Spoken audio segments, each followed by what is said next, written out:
Good morning, Spinnin Academy. How you guys feeling? Did you sleep well? I said, did you sleep well? Ah, great. My name is MC Haits, and I'm your moderator for today. We start off with something very special. I think the big boys in the business are on stage right now. Please welcome the A&R team of Spinnin Records.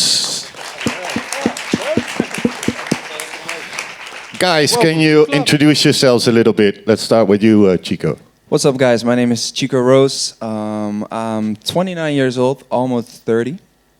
And I make music. I DJ. And I hope to inspire some of you today here at the ADE.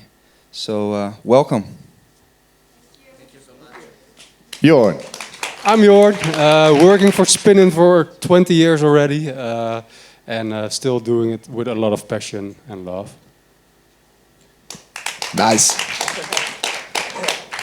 Hey guys, I'm Sander, artist name Sander van Doorn, alias Purple Haze as well, doing different genres of music now for about, well, professionally 20 years, starting in my bathroom, and well, I'm here right now for you guys as well today, trying to answer as much questions you guys have. Yeah. Hi, I'm MARF, signed to Spinnin, I think a year ago. I am an artist, DJ, songwriter and producer, so welcome. All right, guys, and most important right now, you're part of the world's biggest demo drop right here. So make some noise for Spinnin Records for the world's biggest demo drop!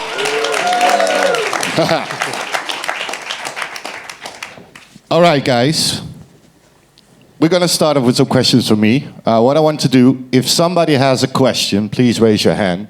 I'm not the kind of guy that's going to end up with all only questions. So you can ask questions during whenever you want, but please raise your hand and I will come to you. So, guys, I think the most important question right now, what kind of sound are we looking for right now? All different sounds of sort. There's not a super clear trend at the moment. So at Spinnin, everything is open. So the most important is simply be original and be ahead of the curve, if you know what I mean. Always try to think like 3 months ahead. And I think that's one of the things which is super important for us. And I think also mixing up genres is also super important. Create something new. And with new, do you mean like we have a lot of vocals being reused, like the last couple of years? Maybe something for you, Marv, like a vocal. What's important on a vocal?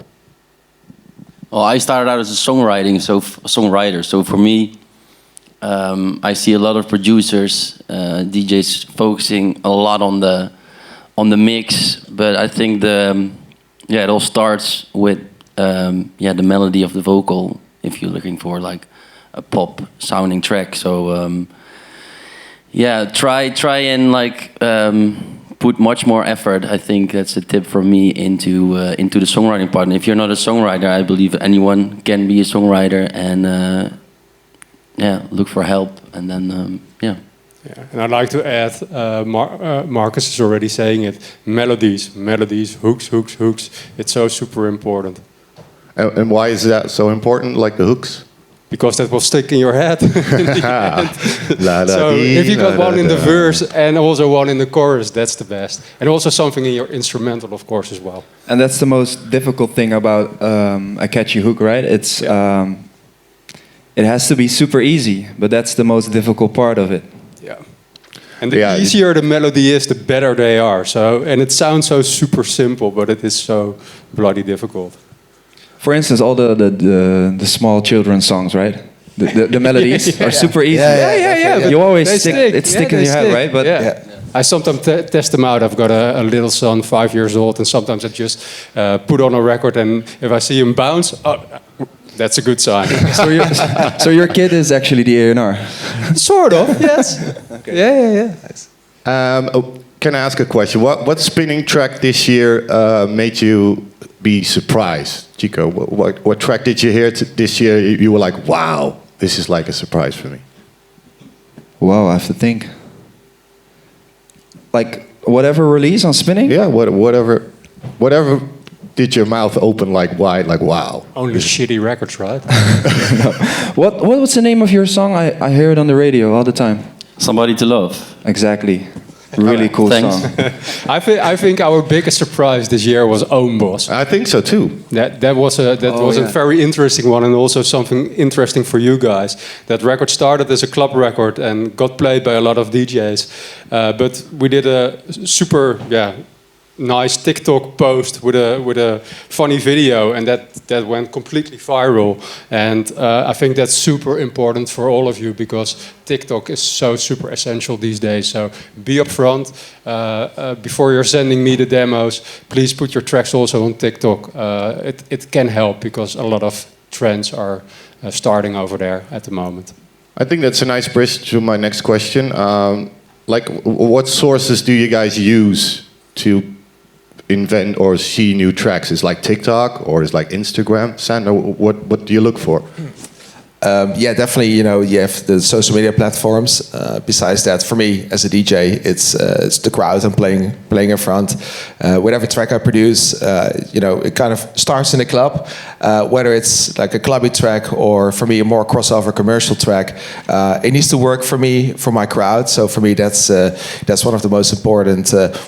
A&R moments, to be honest, because sometimes I find a track to be finished and then I play it out and I feel the crowd isn't responding the way I want it to, so I go back into the studio. So for me, that's a very important tool to get to a good product. And besides that, it's working together with the record company, with the management, everybody around it, and try to make it like a complete package in the end.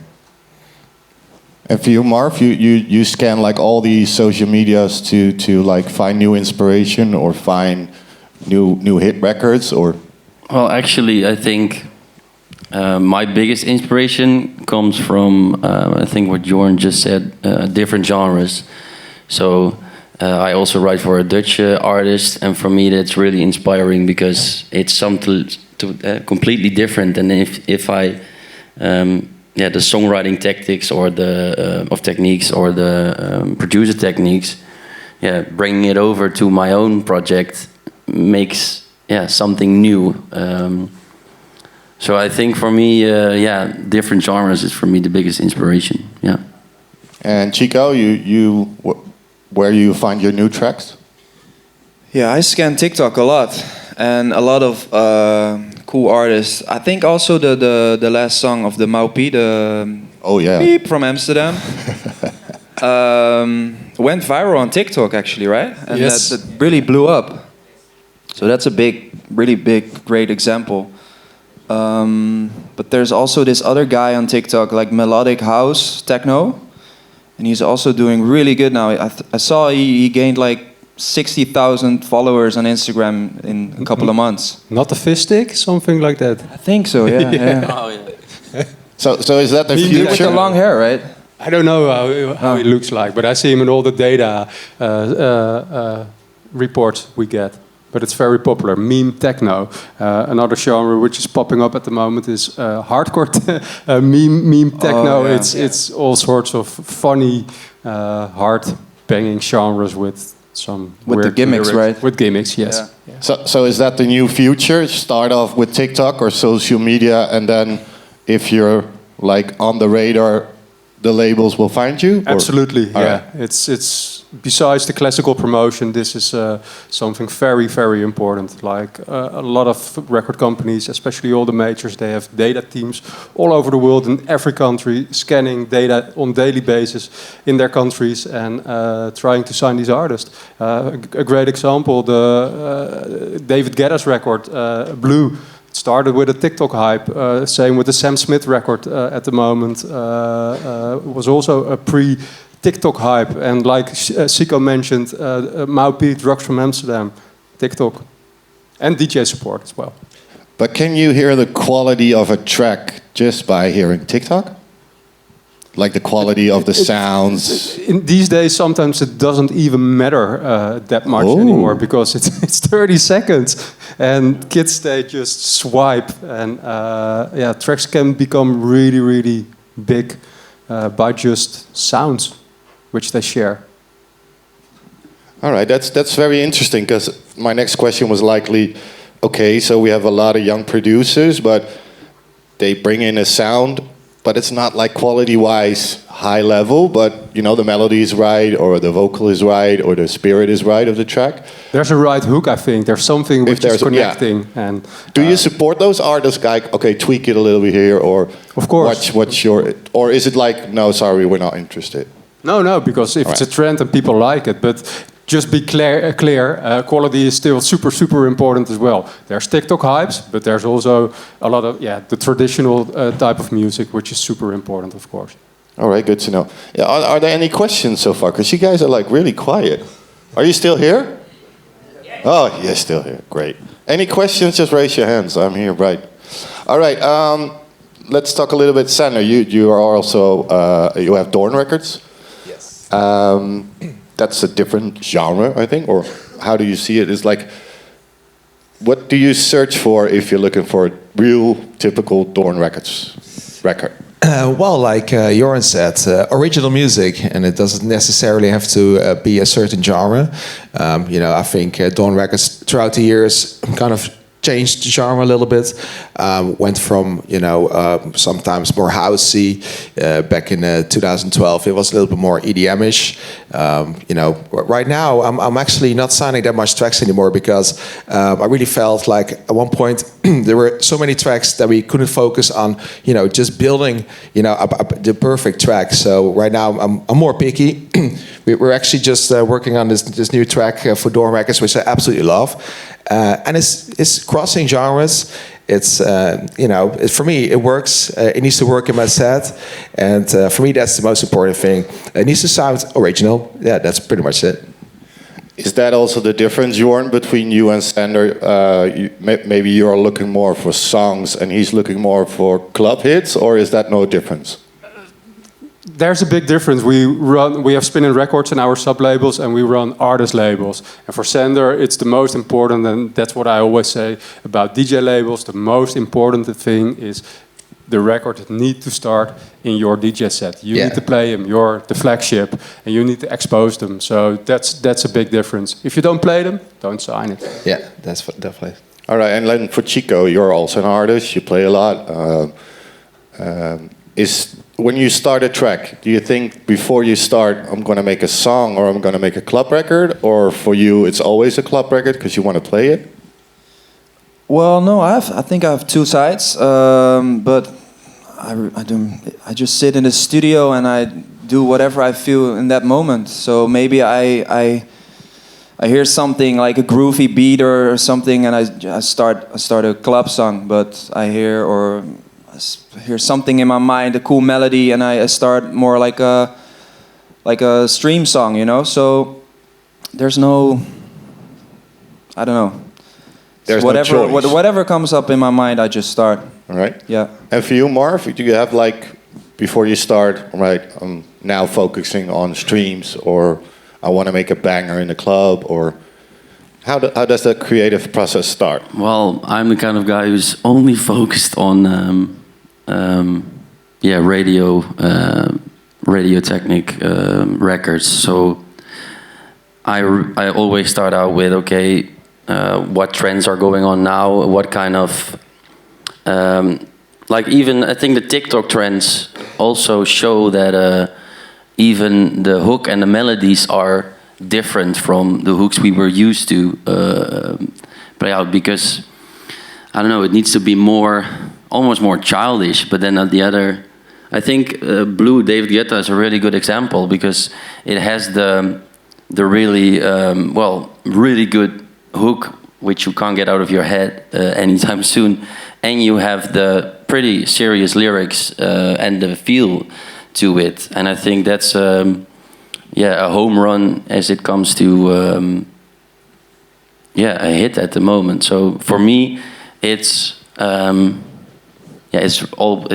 always start out with a melody, and usually on the piano or guitar or really small. All right.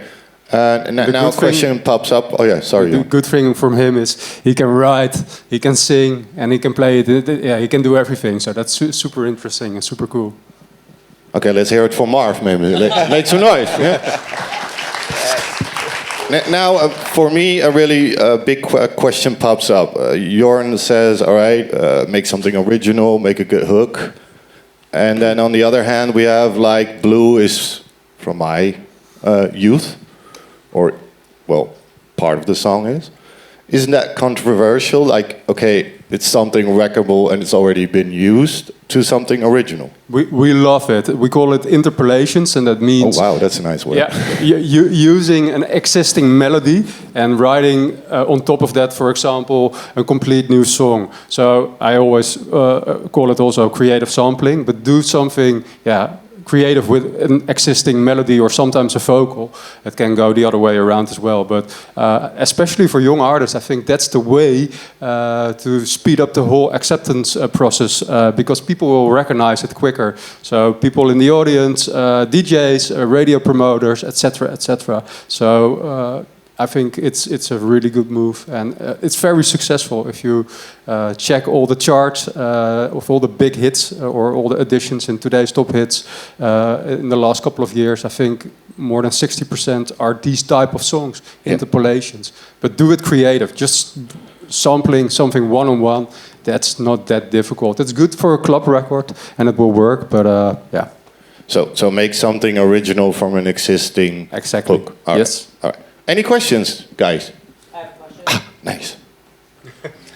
Phew. No. All right. Please say your name and then the question, please. Okay, my name's Phil Harris. I actually have two questions. The first question is, when you're an artist and you're sending off music, you often send your music off to a demos@ email, right? And you often hear people in the industry say it's no good sending your demos to a demos app because they're just going in a pot with 500 demos a day, and some intern is going to listen to 30 seconds of the track, and then you know your track might not even get through to the next level. And then you get a lot of other people saying, you know, you've got to pay me some money. I know the real email of who you've really got to send it to. Now that's one thing, but my question is this, right? Is it better to try and find another email of somebody who's a bit higher up than the demos@ email? And how would you find that email? No. I think you need to do it completely different. Go on the internet. We were talking about TikTok. We were talking about social media, DJs. Try to get your music exposed. Make bootlegs. Put them on SoundCloud. Put them on YouTube. Put them on TikTok, etc., etc. That's the way, I think, to get discovered. And finding those emails, yes, do it as well. Try to do everything. I think that's my biggest tip. But don't only focus on sending those emails to those record companies, because you're right, we're getting so much demos. And I think also try to do collabs with other DJs that also are already signed to that certain label or record label. So, you know, it's a hustle sometimes, right? Awesome, because that's another thing I hear quite a lot is, don't release it. You want to send it to the record labels first, because if you've released it and it's out there, they're less likely to sign it, which then puts you in an interesting position, because it's like, well, how do I get it out there and get it viral without releasing it? I think it's good to release because you're building an algorithm, and that's very important. And you get exposed, so release it. If there's no label to sign it, just put it out, and it's super important. Expose yourself. I think, yeah. Awesome. Okay, cool. So it is actually a good idea to release the music. Okay, so this ties into my second question, last one I promised. Awesome. Cool. So the second question is, when you get a record through, and you've kind of already answered this, but let's just say you got a record through from an email and someone says, you've got to check this record out, it sounds cool. How much will you then go and look at that person's socials? And how much will that influence your decision? For example, this guy's got 200,000 followers. He seems to be got stuff going for him. And, oh, this is an awesome track, but this person appears like a nobody, you know, less than 1,000 followers online. How much would that influence it? Or does it just come down to the song's viral success? Exactly. It all starts with the music. That's the most important. And if you see these kind of things, investigate it. But it starts with the record. That needs to be good in the end. I think that's actually a good question. Like, is like how many followers you have or what your profile is like on you know, TikTok, OnlyFans, or whatever. Is that important for you guys? Like, Of course, it's exposure. So absolutely, it's very important. But if you don't have any followers and the record is fantastic and super fresh, it's also good because we can make it big in the end, or we try to make it big. I will also answer the first question for you. We have the biggest demo drop here, so if you want the guys to have a listen to your track today, you guys will be here, like, listening to tracks, right? Yes. So get your demos over to the guys, and they will have a proper listen and give you some tips and tricks, I think, as well. Nice. Any more questions? Oh, yes, you have a high voice. Hi, my name is Inamar. You guys get a lot of demos, right? How to stand out as an artist? For me, I just look if it's something value for me, or either way to play in my sets, or maybe to collaborate. But if I get a demo and it's hardstyle, it's cool, but I can't do anything with it, you know. So I can give you some feedback in the end, Okay. but it's nothing for me. But you guys listen to every demo we send? I try to, but I have to catch up, to be honest. Yeah. You know, when I started producing, I didn't picture myself as being, you know, such a great artist. You know, I felt like music producing was a hobby of mine, and I wasn't even focused on releasing tracks. I just loved doing it.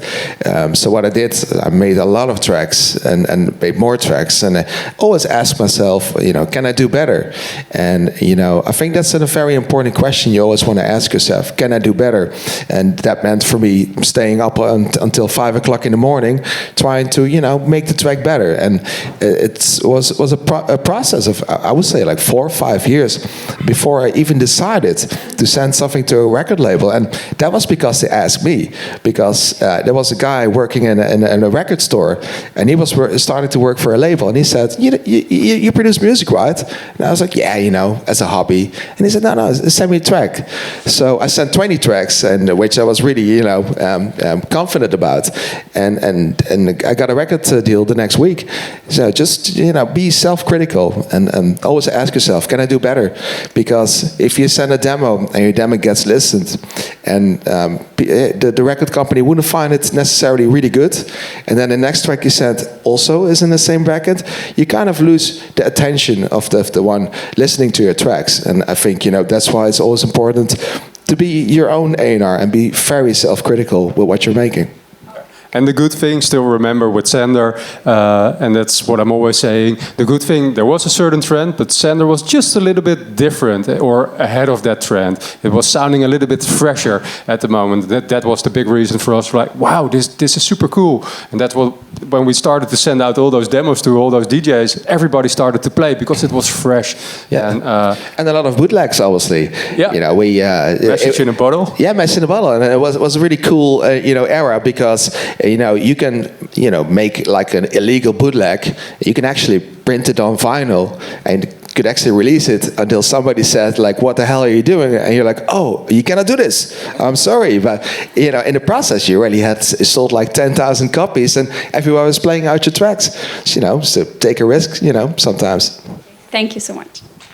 Well, I was just, you were like just 1 second before me. Yeah, we used to have white labels. And now, because we're like the old generation, and this is the new generation.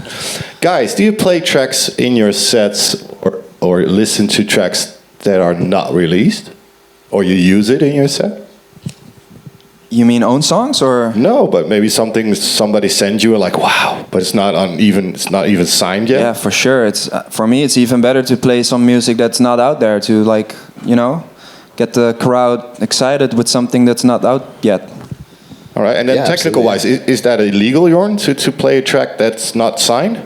that's fine for a DJ. We can't release them. We need to clear it before we will release it. But so we for a still DJ, can make the white labels. yeah, of course, and I think it's super good. And that's also put them on the socials, if you know what I mean. And if a DJ starts to play it, you get exposed, and that's what you want in the end. And then we, as a record company, are like, hey, that big DJ is playing that bootleg. What is it? Or you don't get blocked on socials when you're not like really cleared it, or depends on what you're using. That's what happened with Do It To It, right? I think Snake started playing the song and it blew up, but it's also a cover, right? Which one? Do It To It from Acres. Possible, yeah. It's also a cover. It's a Nelly Furtado sample, yeah. All right. We have a next question here. Thank you. I'm Joyfire from New Jersey, and I have a question about scaffolding. I have an instructor that's told me to use examples and work your songs in a way that will be familiar, but a little bit different, using sample packs from a record company. And I'm just curious, is that of any value, or do you really prefer that someone do something outside the box completely? What's the balance? Where would it be better to be focused?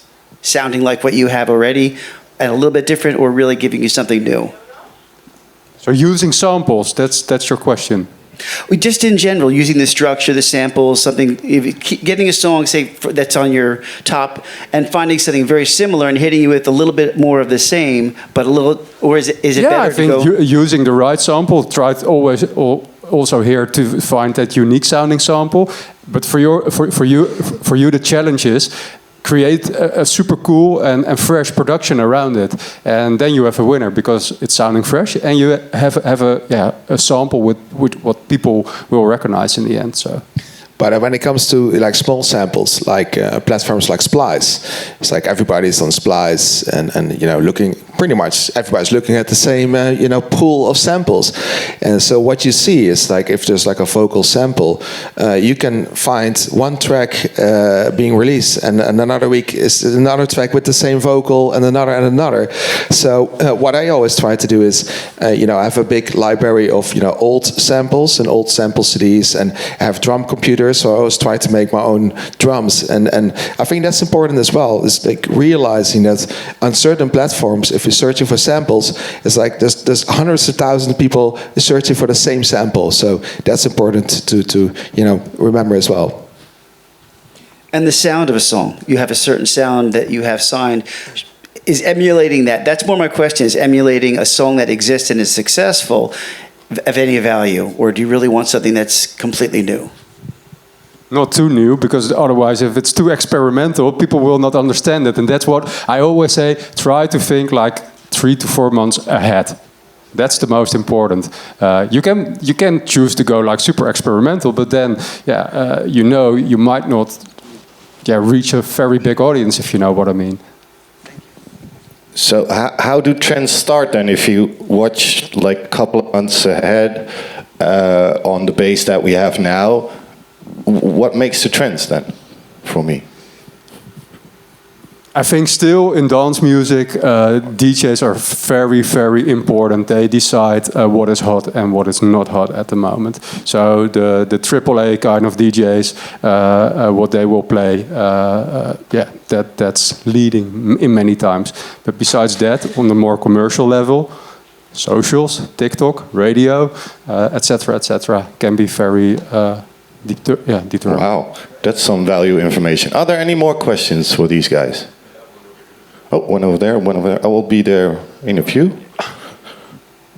It's good for my step counter. Hi. Hey, I'm Wilson. I'm from Canada. Jorn, just a clarifying question on the TikTok thing, putting tracks up on socials. When you say putting things up on TikTok, do you mean just put it up with my 100 followers? Or are you talking about the trend of paying influencers? Should I get up there, do a sexy dance, or no? Just start doing your own stuff, so people will start liking what you are doing. So put your music, build your own your own channel, or I think that's super important. But isn't that difficult in these days? Like 100 followers, Yeah, only 100 people hear your song. Absolutely, but content is super important. On TikTok, to build that algorithm, you need to post like a couple of posts a day. Maybe that's a little bit too much. So start with doing a couple of posts per week. But that's the way how it will grow. And try to post unique content and do it your own way. I think that's super important as well. You need to feel comfortable with what you are posting and the way you are posting it. So that's a big tip for you, for all of you as well. Don't do stupid dances because that's the first thing what you will think about TikTok. But no, do it your own way. That's super important, and that's with everything. You need to believe in it yourself. And keep believing in yourself and what you can achieve, right? All right, next question. I'm Albert Brecker from Naples, Italy. So basically, how to be on stage. I mean, when you talk with someone in the industry, they say, yo, you need to have releases. And I say, okay, I have Hysteria, I did Doorn as well, I did a lot of labels, but how to be on stage? I don't understand your question. Oh yeah, how to play gigs. How to be, how to have an exposure. Yeah, you know what I mean? Not really, to be honest. I think I do, but I think it still comes down to the success of your music. I don't think that. I think, sorry to interrupt. I think he means, all right, is stage presence important for you as an artist or producer? Is that part of the image, or? Of course, I think doing something good on stage is super important as well. But I think to get gigs in the end, it starts with the music. I think that's the biggest driver to get there. But if you're on stage, try to have your own sound as well. Do something different than the rest. Try to be special in a way as well. That will help. Yeah, when started out DJing, that was actually because I was already releasing music for about 5 to 6 years, and actually promoters came to me and asked, "Are you a DJ as well?" And I said, "Well, I can play." So I got booked for the first few times and started growing from that. But yeah, definitely, it started with the music, and creating a lot of music and putting out some bootlegs out there, just to share, making a lot of remixes, making a lot of edits, and starting small. My first shows, they were pretty much playing for free, but at least I was playing the big festivals. So give a little, take a little, and build it from scratch. And obviously, stage presence is very important. But the most important thing about stage presence is that you feel comfortable what your presence actually is. If you're not really an MC as a DJ, then don't try to start MCing because it's not going to sound right. Yeah, always take heights with you. Yeah. Thank you. There is. But I understand the question because we're on stage a lot, but there are also DJs that have like massive hit records, but they don't like to play. You see that, especially now. I think there are a lot of producers that have massive hits, but on stage, so they get booked for a big festival. Is it important that they also have a stage presence? Because a lot of DJs go like this then. They don't even look at the crowd or whatever. Is that part of the package, you think? Chico? Well, that's the thing, like, do whatever feels comfortable, right? So you have a lot of DJs that only look down on the DJ booth, but I'm in the crowd, I'm still having a good time. Like, I don't care if the DJ jumps 10 meters high or just looking at his DJ monitor. I just do whatever feels comfortable. Yeah, that's the right answer, I think. Any more questions? On the left here. I am Aurelius from Italy, and well, actually, it's not a question because, I mean, I would love to get booked by, I don't know, I would love to play some festivals, but without having any contact, it's really hard. Even if I have released on Revealed, or also I won the World Spinnin demo drop last year. And so, yeah, that's really hard, at least for me, even if I have, real good releases, but I've never, I was never in contact with promoters or something like that. So for me, it's really hard, also to start with small festivals. So, and actually, I think that the key maybe is to reach out to promoters, maybe, or because promoters, they never hit me up, for example, on Instagram, or even if I have good releases, also I put a lot of free downloads on SoundCloud, and I have I'm not a really huge fan base, of course, but I mean I have good numbers, kind of good numbers, but still I'm waiting for. So I mean, as I told you before, it's not really a question, but how to to get discovered. Like, should I keep going with releases or all these things? Absolutely, yeah. I'll make a question. Okay. Because I think that's a good question. His question actually is, does Spinnin support when an artist has a nice track, a good track? Do you support them like, okay, this is good management, or do you have management possibilities? Do you support a new artist that has like a massive hit record or a good hit record for you guys? Do you support the rest of the journey as well? Yes, of course. We talk about it many times, and we can give help. But maybe going a little bit more into your question as well, I think just keep on doing, keep on releasing. And the better and the bigger you become, the more chance you get a better booker.